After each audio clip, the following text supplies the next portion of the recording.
오늘도 주의 이름으로 사랑하고 축복합니다. 우리 유치부실에 있는 우리 엄마 아빠들 또 밑에서 또 예배드리는 모든 분들 동일한 마음으로 축복합니다.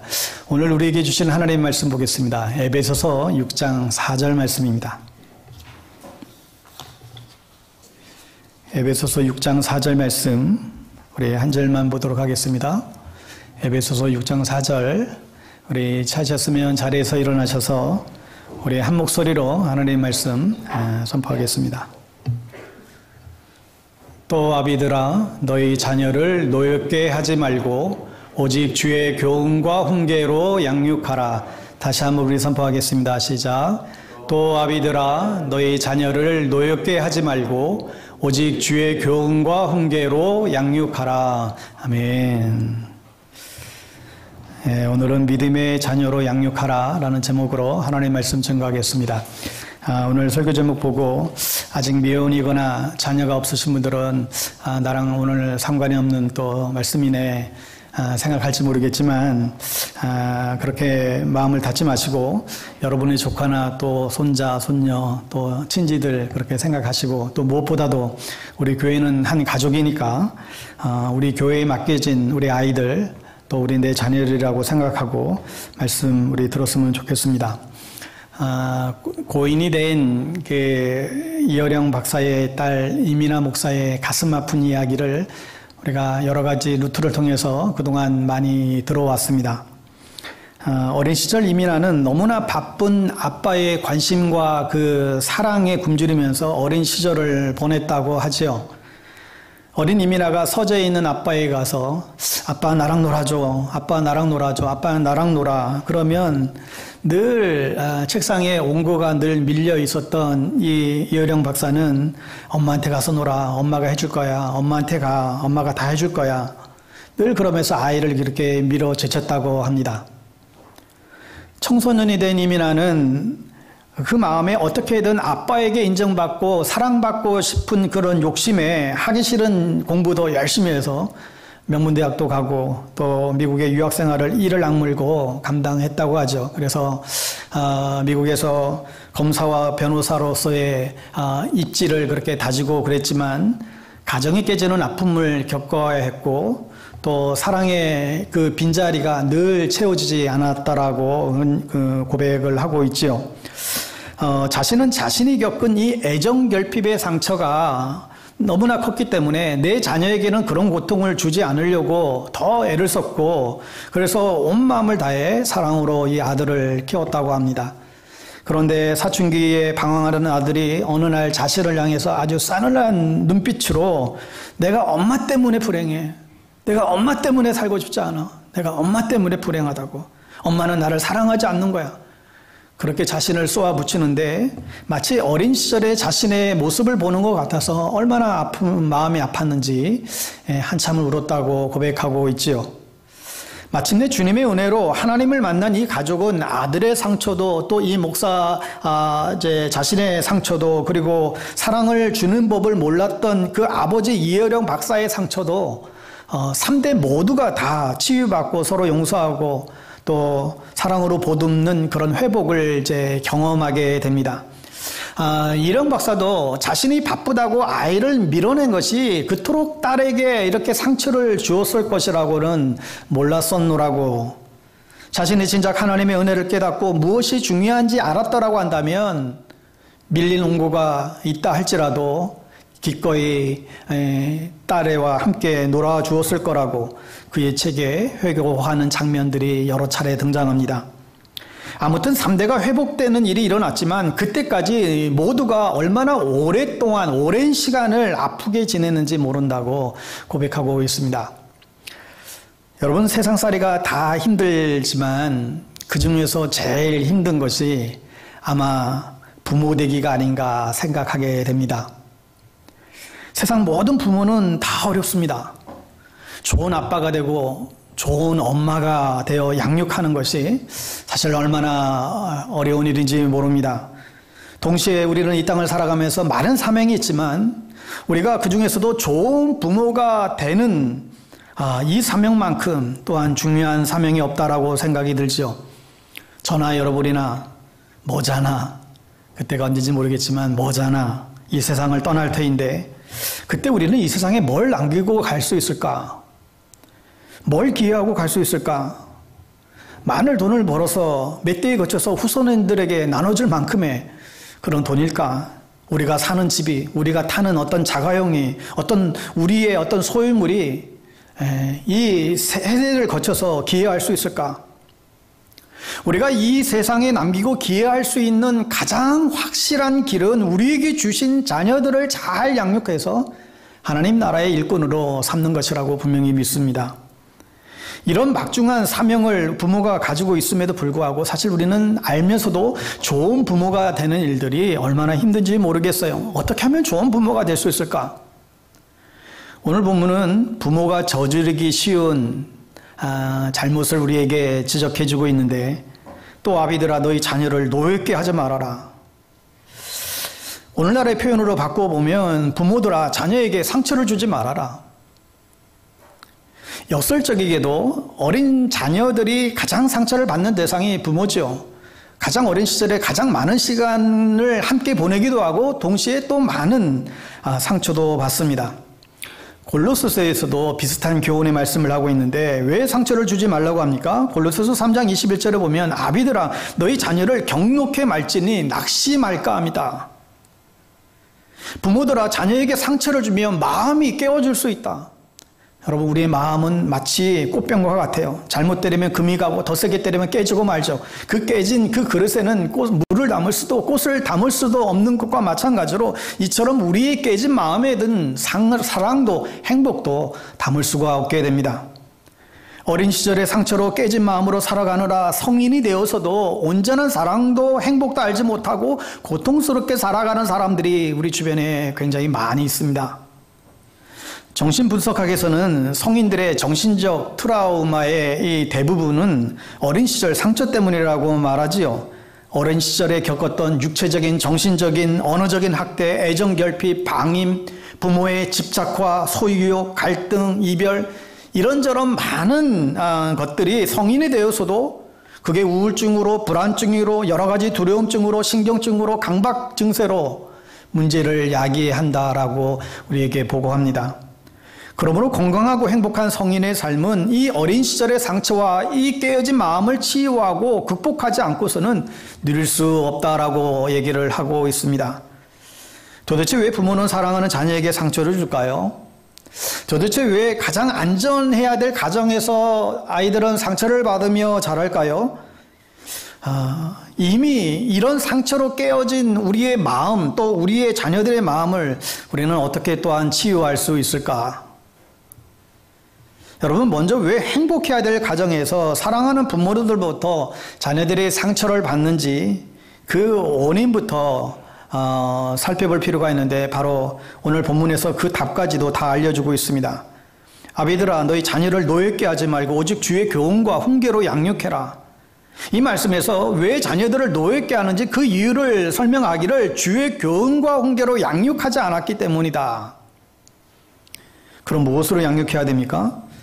저를 비롯해서 대부분의 부모님들은 자신의 욕심과 경험과 지혜로 양육합니다. 얼마나 많은 부모가 자녀를 욕심으로 양육하는지요? 무슨 욕심이에요? 많은 부모들이 자식을 통해서 자신이 누리고픈 어떤 성공을 대신 거둠으로 대리만족하려는 그런 욕심들이 저마다 있지요. 자녀의 성공이 곧 자신의 성공이라고 생각하죠. 또 자녀의 실패가 곧 자신의 실패라고 여기기도 합니다. 자식을 자신의 트로피로 여기는 경우들이 왕왕 있습니다. 여러분 어느 종목이든 우승컵을 받고 오면 그 우승컵을 집안 거실에다가 진열을 하고 사람들에게 오는 사람들에게 자랑하고 그러지 않겠습니까? 우리 아이는 이번에 명문대 갔어. 어느 직장에 갔어. 우리 의사야 검사야. 이번에 연봉이 장난이 아니야. 그들에게 자녀는 트로피인 것이죠. 그런 트로피를 거두려고 열심히 자녀를 양육합니다. 때로는 압박하고 밀어붙이고 자녀에게 그런 성공을 요구하죠. 그런 과정에서 자녀들의 적성이나 능력이나 행복이나 소명이나 자녀의 마음이나 이런 것들은 다 뒷전에 밀릴 때가 많습니다. 요행이 자녀들이 부모의 바람대로 되어지는 경우들도 간혹 있지만 그 과정에서 불행해지는 자녀들이 훨씬 더 많이 있습니다. 게다가 대부분의 우리 자녀들은 그런 목표에 이르지 못합니다. 그래서 많은 이들이 패배자로 살아가요. 부모의 기대를 충족시키지도 못하고 자신의 목표도 이루지 못한, 그래서 어쩔 수 없이 이 직업을 택해서 뭔가를 해야만 하면서 살아가야 되는 그런 2등 시민, 3등 시민, 루저로 살아가고 있는 경우가 허다합니다. 마음속 깊은 곳에 패배주의가 깊이 자리 잡고 있습니다. 아마 여러분들 중에도 그런 마음으로 살아가는 분들이 적지 않을 것이라는 생각도 해봅니다. 내가 좋은 대학도 나오지 못하고 인기 좋은 직장도 구하지 못하고 내가 특별히 잘하는 것도 없고 자신의 인생을 실패했다고 여기면서 살아가는 분들이 적지 않습니다. 그러한 부모들이 내 자식만을 성공케 하려고 애를 쓰다가 어김없이 패배자로 만들어버리는 경우들이 일어나는 것이지요. 그러나 이것은 하나님의 창조 섭리를 거슬리는 마귀의 무서운 거짓말입니다.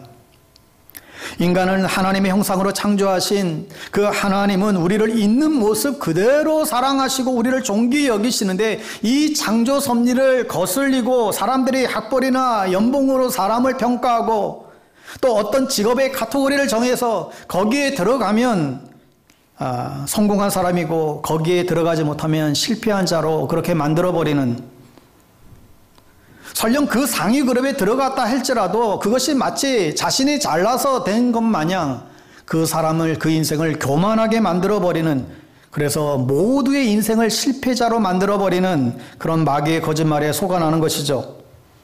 그런 거짓말에 속아서 얼마나 많은 하나님의 사람들이 우리에게 주어지는 엄청난 은혜와 복과 가능성과 능력과 기회와 그 소명을 잃어버린 채 살아가고 있는지 모릅니다.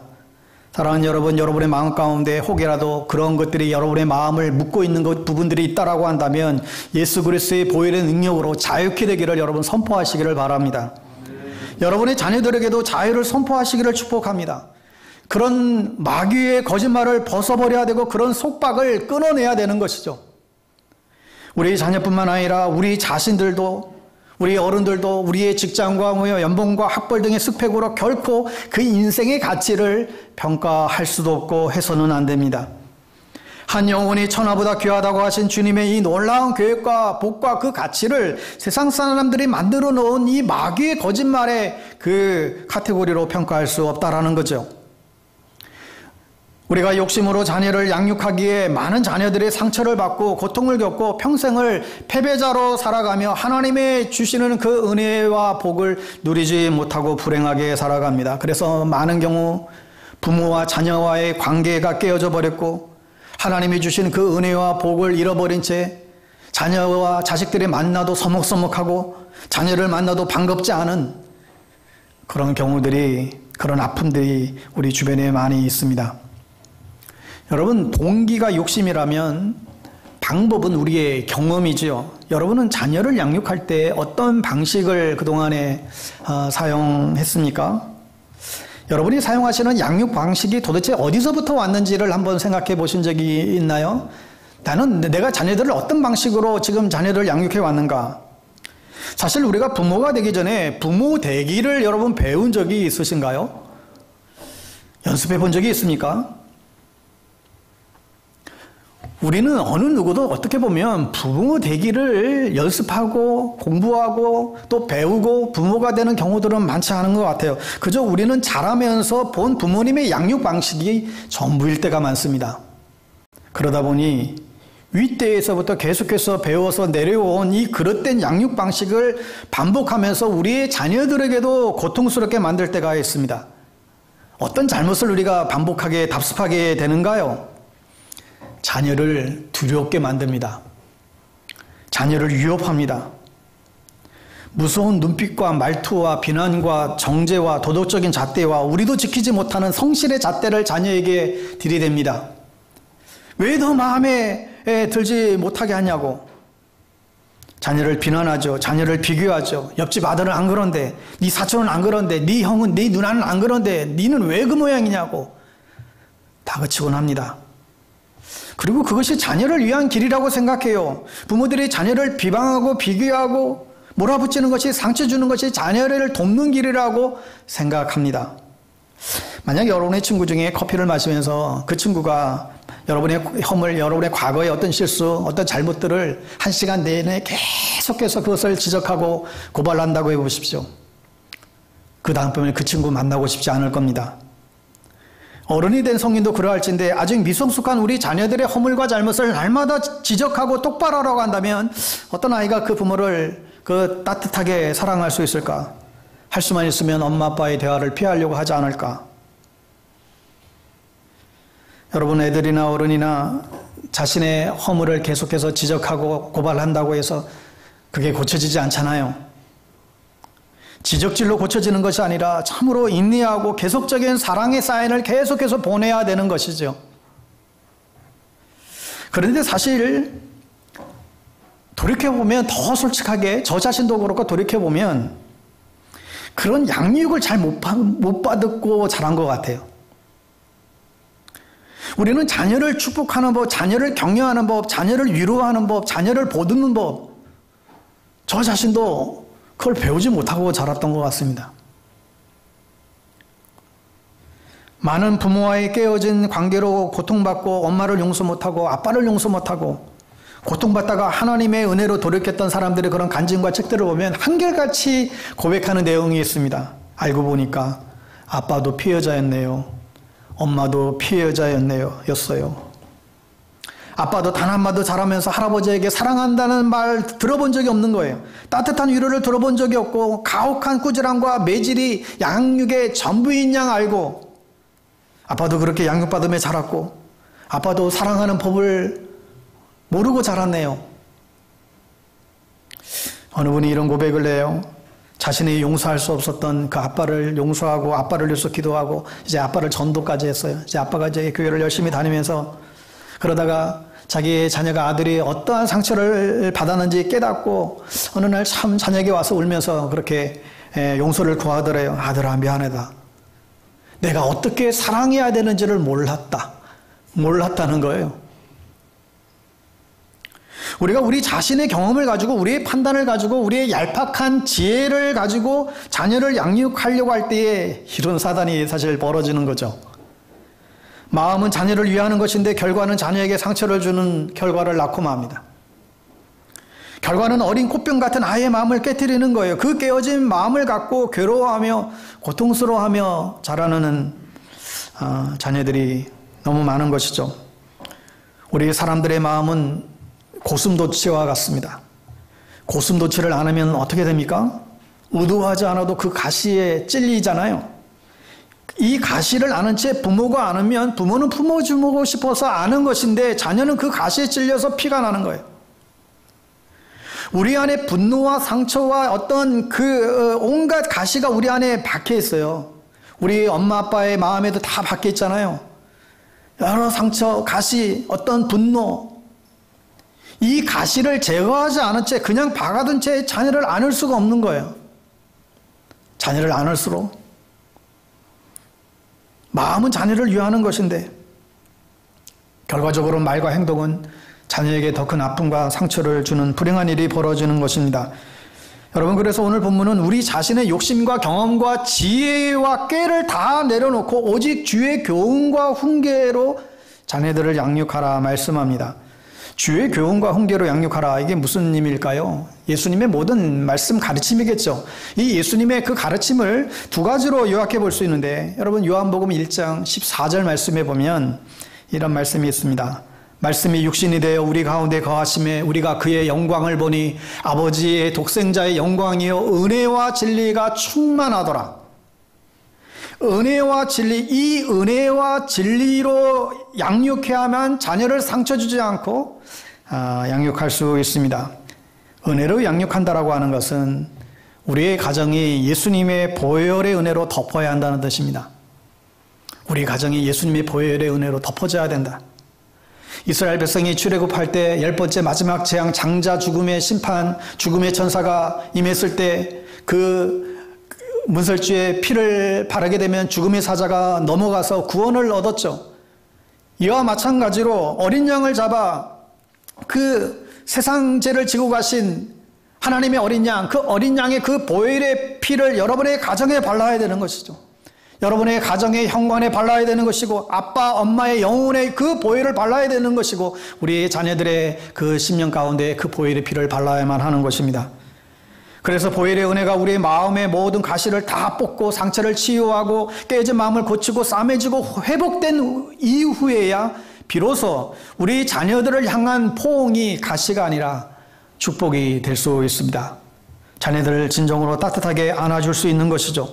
우리의 따스한 눈빛과 그 안아줌과 우리의 모든 선택이 자녀에게 복이 되는 것이죠. 여러분, 그 보혈의 그 은혜는 어떻게 우리를 치유하십니까? 우리의 관점과 우리의 생각과 우리의 태도를 완전히 바꿔버려요. 주님의 은혜의 보혈이 우리의 가정 가운데 우리의 부모에게 임했을 때 우리의 생각과 관점과 태도를 바꾸기를 시작합니다. 그러면서 모든 것이 은혜구나, 은혜인 것을 깨닫게 해줍니다. 아빠가 된 것이 하나님의 무한한 은혜요, 엄마가 된 것이 은혜요, 자녀를 주신 것이 은혜요, 가족을 이룬 것이 은혜요. 전쟁과 재난과 기아와 범죄가 가득한 이 세상에서 이토록 안전하고 복된 가정을 이룬 것이 은혜임을 고백하게 하는 이 보혈이 우리 영혼에 묻어 있어야만 우리의 생각과 관점과 태도가 완전히 바뀐 후에야 우리는 진정으로 자녀들을 축복하는 주님의 손과 발이 될 수 있습니다. 이런 은혜가 없기 때문에 우리 마음속에 뭐가 있는 거예요? 감사와 찬양이 아니라 정죄와 비난이 있는 거예요. 내 눈이 삐었지. 어쩌다 저 인간을 만나가지고 내가 지금 이 팔자, 이 고생인가. 내 친구는 이쁘지도 않은데, 잘난 것 없는데도 사장님 와이프가 됐는데, 나는 어쩌다가 저 인간 만나고 내가 미쳤지. 순자야, 우리 교회에 순자 없죠? 순자야, 너 없이는 못 살아. 그러던 사람이, 순자야, 너 때문에 못 살아. 너 때문에. 감사가 없는 거예요. 감사가. 옆집 아이 좀 보라고. 넌 허구한 날 매일 게임만 하고. 으이구. 은혜가 없으면 감사도 없습니다.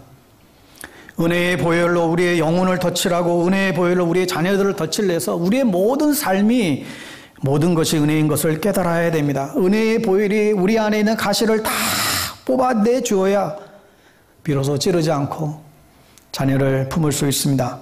사랑하는 여러분, 하나님의 보혈의 은혜가 우리 가정에 들어와서 덧칠하고 우리의 상처와 아픔이 다 치유되고 고침 받음으로 말미암아 우리 가정 안에 새로운 그런 회복의 역사들이 일어나게 되기를 간절히 바랍니다.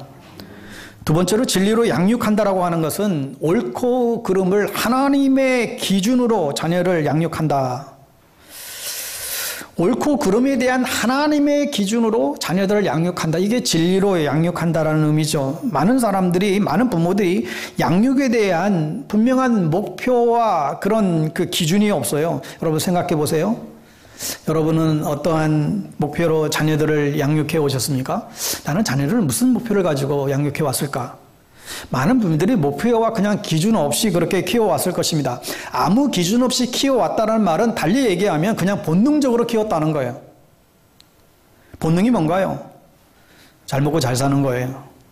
그러니까 상위 10%에 성공하고 출세한 그게 삶의 목표가 되는 거예요.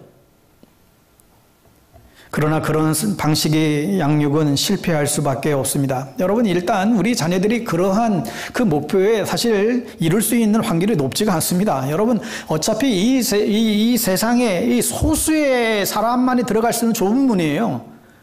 상위 10%. 들어가지 못한 사람은 들어가지 못해서 실패자로, 들어간 사람은 마치 자신의 능력으로 들어간 것 마냥 아주 교만해서 사는 또 다른 실패자로, 모두가 실패자로 사는 방식의 양육이죠. 그런데 오늘 성경의 진리는 우리에게 어떤 목표를 제시하고 있습니까? 디모데후서 3장 15절 말씀에 보면, 또 내가 어려서부터 성경을 알았나니 성경은 능히 너로 하여금 그리스도 예수 안에 있는 믿음으로 말미암아 구원에 이르는 지혜가 있게 하느니라.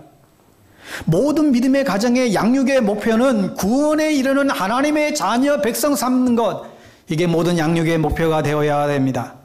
어떤 세상적인 성공과 출세가 목표가 아니라 구원의 지혜를 가진 하나님의 자녀로 양육하는 것이 목표인 것이죠. 그리고 그 기준은 하나님의 말씀에 있습니다. 하나님이 옳다 하는 것은 옳다 하고 하나님이 그르다 하는 것은 그르다 하는 것을 배우며 자라나야 되는 것이죠. 이 기준이 없으면 그냥 엄마 아빠의 본성대로 자라나는 거예요. 이런 양육의 목표와 기준은 언제부터 가르쳐야 될까요? 어릴 적부터. 자라는 잠언 22장 말씀대로 마땅히 행할 길을 아이에게 가르치라. 그리하면 늙어도 그것을 떠나지 아니할 것이다. 어리면 어릴수록 이 효과는 더 크죠. 초등학교 이제 고학년만 돼도요, 이제는 다른 방법으로 접근해야 돼요. 고학년만 돼도 쉽지 않습니다. 어릴 때부터 하나님을 사랑하고 이웃을 사랑하는 하나님의 백성으로 살아가는 법을 가르쳐야 됩니다. 아이가 하나님을 사랑할 줄 알고 정말로 친구를 사랑할 줄 알고 이기적이지 않고 남을 위하고 배려할 줄 아는 그런 아이들로 어릴 때부터 자라도록 양육해야 되고, 특별히 아침 저녁으로 축복하고 기도해 줘야 됩니다. 여러분, 이 기도가 쌓이는 거예요.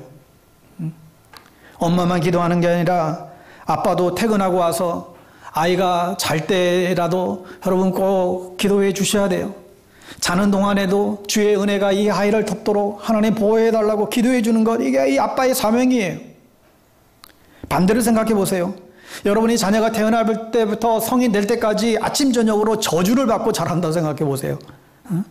이 인간아, 오늘도 내가 하루 잘 때나 보자. 네가 오늘 만나는 사람마다 화를 당할 것이고 너는 공부도 못할 것이고 일도 못할 것이고 온갖 나에게 저주를 쏟아붓는다고 생각을 해보십시오. 그렇게 한 10년 자라면 한 10살이 돼서 그 아이는 어떻게 됐을까요? 여러분, 축복의 말, 저주의 말의 효과를 믿으세요. 저주의 효과도 큽니다.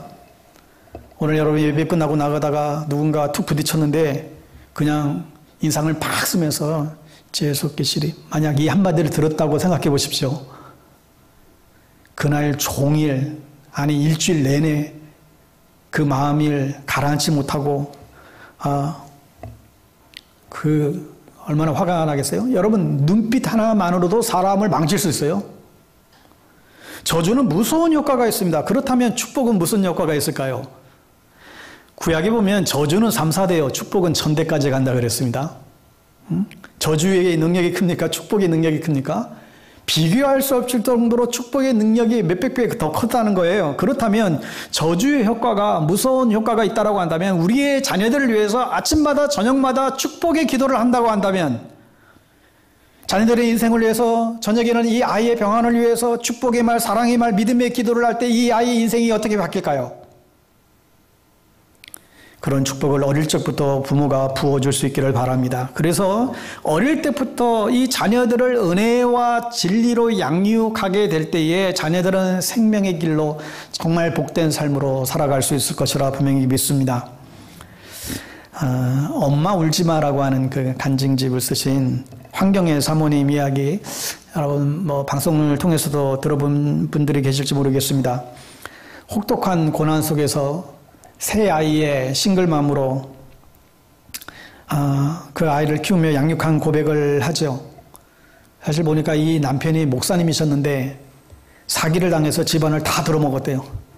그러니까 그 괴로움을 견디지 못해서 이 아빠가 가출해버렸어요. 섬기던 교회도 문을 다 닫고 교인들 다 흩어지고 미국에서 이민 목회를 하던 중이었는데, 그래서 미국 땅에 진짜 자녀 셋, 어린 자녀 셋, 이 사모님 홀로 이렇게 남은 거예요. 얼마나 힘이 들던지 너무 고통스러워서 밤마다 울었다고 합니다. 이 황사모는 차라리 죽는 게 낫다라고. 그래서 이 한국 고국에 있는 친정 엄마에게 하소연을 늘 했대요. 근데 그 친정 어머님도 사모님이셨는데 그 친정 어머니가 딸에게 답장을 보내오기를, 딸아, 매일 아침에 눈을 뜨거든 하나님께 감사할 제목 1000가지를 찾으라고. 하루 매일 아침에 눈을 뜨거든 감사할 제목 1000가지를 한번 찾아보라고. 내가 건강하지, 딸도 있지, 아들도 있지, 하나님이 함께 하시고 소망도 잃지 않느냐. 너에게 얼마나 감사할 제목이 많은지 네가 깨닫기를 바란다. 너를 위해서 기도하마. 이 친정엄마의 편지를 받고는, 글을 받고는 이 정신이 번쩍 든 이 황사모는 그때부터 이 어머니의 충고대로 하나님의 말씀을 붙잡고 감사하며 기도하며 시작했대요. 항상 기도하라, 쉬지 말고 기도하라, 항상 기뻐해라, 범사에 감사해라. 이는 너희를 향하신 하나님의 뜻이다. 계속 말씀을 계속 외치면서 사춘기가 되니까 이 세 아이들이 하나같이 방황하고 속을 썩기는데 정말 눈물로 하나님 앞에 매달리고, 그리고 이 아이의 미래를 놓고 그렇게 기도하고 그렇게 나갔더니 어느 순간에 자녀들이 하나씩 돌아오더래요. 어느 날 그날도 막 울면서 기도하고 있는데 큰딸이 오더니 울고 있는 엄마를 격려하더래요. 엄마, 이제 더 이상 울지 마. 내가 엄마에게 자랑스러운 딸이 될게. 또 얼마 지나지 않아서 아들이 들어오더니 엄마, 이제 더 이상 울지 마. 내가 부끄럽지 않은 아들이 될게. 이렇게 다시 돌아오니 정신을 차린 이 세 아이가 열심히 공부를 다시 하던데 하나님이 어떤 특별한 은혜를 주셨죠. 특별한 은혜. 세 자녀 모두가 미국 아이비그 명문대학에 4년 전액 장학금으로 다들 진학을 하고 졸업을 하고, 그래서 미국 사회 또 한국 사회까지 굉장히 큰 화제가 되었죠. 저는 이것이 그분의 성공이라고, 진정한 성공이라고는 보지 않습니다. 이렇게 황 사모님의 그 자녀 양육의 진짜 성공은 그 세 자녀를 믿음의 사람 만들었다는 거예요. 그들의 삶을 하나님께 드리는 자녀로 만들었다는 거예요. 세 번째 딸은 하버드대 4년 전액장수로 졸업을 하더니 남미촌에 가서 봉사활동을 하고 돌아오더니 이제는 이 사람들을 위해서 더 잘 돕기 위해서 신학을 공부하겠다고. 그래서 이 사모님의 엄마가, 야, 너가 대학원만 가면 그 재단에서 100만 불 장학금이 그대로 다 나오고 하는데 또 공부 다 끝나고 그렇게 가도 늦지 않지 않냐. 그랬더니 이 딸이 이렇게 대답을 합니다. 엄마, 나는 내 인생의 가장 좋은 시기를 가장 아름답게 하나님께 드리고 싶어. 엄마가 나한테 하나님이 돈보다도 더 중요하다고 가르쳤잖아. 하나님께 최고의 것을 드리라고 했잖아. 대학도 은혜로 다녔는데 나는 내 인생 최고의 때를 하나님께 드리고 싶어. 이분의 간증이 화제가 된 것은 세 자녀가 전부 전액장학금으로 그 명문대학을 졸업한 데 있지 않고 이 세 자녀가 모두 상처와 아픔을 극복하고 참 믿음으로 살아가게 됐다라는 것. 이게 진정한 성공이라고 믿습니다. 하나님의 사람으로 사는 것, 참 믿음의 사람으로 사는 것이 진정한 성공이지요. 구원의 지혜를 아는 하나님의 백성으로 자라는 것입니다. 여러분의 가정에 주님의 보혈이 흐르고 있습니까? 진리의 말씀이 흐르고 있습니까? 여러분의 자녀가 구원에 이르는 그 지혜 가운데에 자라고 있습니까? 하나님의 은혜와 진리가 여러분의 가정 가운데 충만하게 흘러가기를 간절히 바랍니다. 여러분의 가정에 은혜로 보혈의 피가 여러분의 가정을 덮고 진리로 기둥을 세워가고 그 은혜와 진리가 여러분의 자녀를 양육하고 가정천국을 이루는 놀라운 역사가 일어나게 되기를 주의 이름으로 축복합니다. 기도하겠습니다. 사랑의 주님, 우리의 자녀가 나의 자녀가 아니라 전능하신 하나님의 자녀임을 고백합니다. 우리에게 맡겨진 이 자녀들을 은혜와 진리로 양육하게 하시고 주님의 보호하심과 사랑 속에 자라나서 하나님 나라의 귀한 일꾼들 되게 하여 주옵소서. 이것이 진정한 성공임을 알게 하시고 우리 자녀들이 예수 잘 믿고 예배 잘 드리고 구원받은 하나님의 백성으로 이 땅 가운데에 선한 영향력을 끼치며 잘 자라날 수 있도록 은혜를 더하여 주시옵소서. 예수님의 이름으로 기도합니다. 아멘. 우리 바로 이어서 오늘 유아세례식이 있겠는데요. 먼저 영상을 잠깐 보겠습니다.